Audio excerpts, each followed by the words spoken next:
आणि खऱ्या अर्थानं हुपरीच्या या सभेमध्ये मी आलो पाहिजे आणि हुपरीमध्ये गडकरी साहेबांची सभा झालीच पाहिजे हा आग्रह ज्यांनी माझ्याकडे पकडला धरला, ज्यांच्यासाठी 3-4 महिन्यानं मी पुन्हा तुमच्या समोर येणार आहे. आणि माझी अपेक्षा आहे की व्यासपीठावर जेवढी मंडळी आहेत, प्रकाश अण्णा तुम्ही आहे, धैर्यशील दादा आहे, त्यावेळेला सुद्धा तुम्ही सगळ्यांनी आमच्या अशोकराव मानेंना आमदार करायसाठी या व्यासपीठावर उपस्थित राहावं. की भारत आणि रशिया आणि युक्रेनचं युद्ध सुरू झालं, आपण सगळ्यांनी बघितलं. मला माझा आलेला एक अनुभव मी तुमच्या समोर या ठिकाणी व्यक्त करणार आहे. आणि हे युद्ध सुरू झाल्यानंतर माझ्या वारणानगरच्या शेजारी पोखले नावाचं गाव आहे आणि त्या पोखले गावातल्या एक मुलगी सातारा जिल्ह्यामध्ये दिलेली आहे आणि त्या मुलगीची मुलगी खरं तर मेडिकल शिक्षणासाठी युक्रेनमध्ये त्या काळात गेली होती.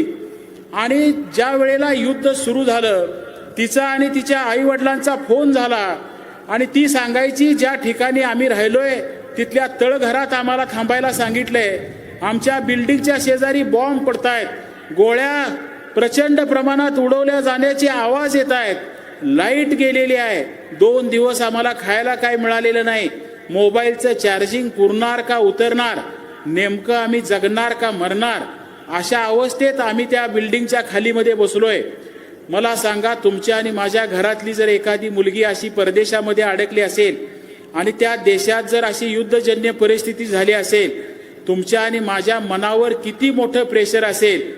आणि त्यावेळेला ते कुटुंब माझ्याकडे आलं आणि मला सांगितलं की काहीही करा, तुमचे आणि गडकरी साहेबांचे संबंध आहेत, तुमचे देवेंद्रजींचे संबंध आहेत, माझ्या मुलीला कसं वाचवता येईल, तिला पुनर्जन्म देता येईल यासाठी तुम्ही प्रयत्न करा म्हणून त्यांनी सांगितलं.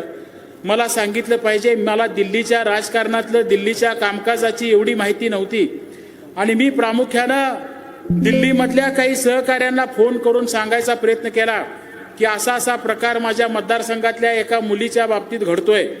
त्यांनी लगेच तिचं नाव, तिचा मोबाईल नंबर, ती युक्रेनमध्ये असलेल्या ठिकाणाचा पत्ता विचारला. मला अभिमानानं ह्या व्यासपीठावर सांगितलं पाहिजे की ही माहिती गेल्यानंतर अर्ध्या तासाच्या आत भारताचा जो राजदूतावास होता युक्रेनमधला, त्या राजदूतावासातनं त्या मुलीला फोन गेला आणि तिला सांगितलं की काही काळजी करू नकोस, भारताचे आम्ही अधिकारी, राजनैतिक अधिकारी ह्या देशात बसलेले आहेत, तुझा फोन नंबर आणि तुझी ओळख आम्हाला सांगितली गेलेली आहे, तू अमुक वाजता अमुक ठिकाणी येऊन थांब, आम्ही तुला न्यायला येतोय. आणि खरोखर तासा दीड तासानं एक ठिकाणी ती गाडी आली.